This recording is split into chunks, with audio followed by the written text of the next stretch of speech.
চেয়েছিলে তোমার চোখে তাকাই, আমি তাকালাম। তুমি চেয়েছিলে কাছে ডাকি, আমি ডাকলাম।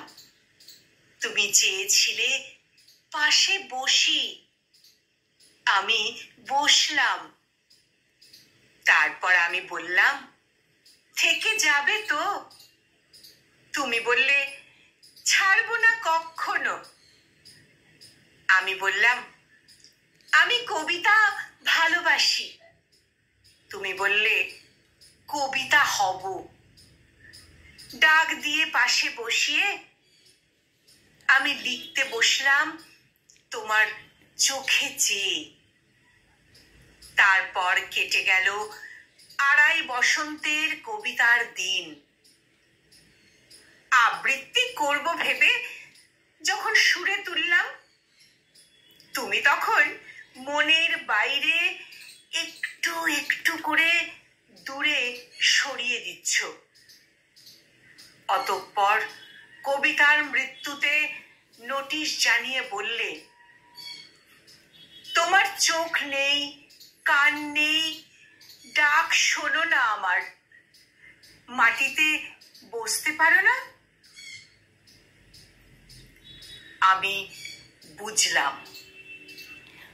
বুঝলাম অবশেষে তুমি কবিতা নও, অঙ্ক ছিলে। আমি ঠিক বুঝতে পারিনি কবিতা ভেবে মুখস্থ করে নিয়েছিলাম। কিন্তু অঙ্ক মুখস্থ করে লাভ নেই, সূত্র বুঝতে হবে। ছেড়ে যাওয়ার কথায় আমি আকুলতা উদযাপন করে দ্বারস্থ যখন তোমার চোখে, তুমি তখন হিসাব বিজ্ঞানের জটিল সমীকরণের মতোই তোমার মনের অনিশ্চিত হিসাব দেখিয়ে ডেবিট ক্রেডিটের দেওয়াল তুলে দিলে। আমাকে ছেড়ে যাওয়ার দেওয়াল দেখিয়ে দিলে অজুহাত নামক যন্ত্রের যাতনার অঙ্ক। আমি বললাম, ভালোবাসি। এখানে অজুহাত বেমানান। তুমি বললে, আমি দেনাদার, তুমি পাওনাদার। হিসাব বিজ্ঞানের চূড়ান্ত হিসাব ফলাফল যেখানে দুজনের জন্য দুটো আলাদা ঘর, মাঝখানে দৃশ্যমান দেওয়াল। বোঝো না?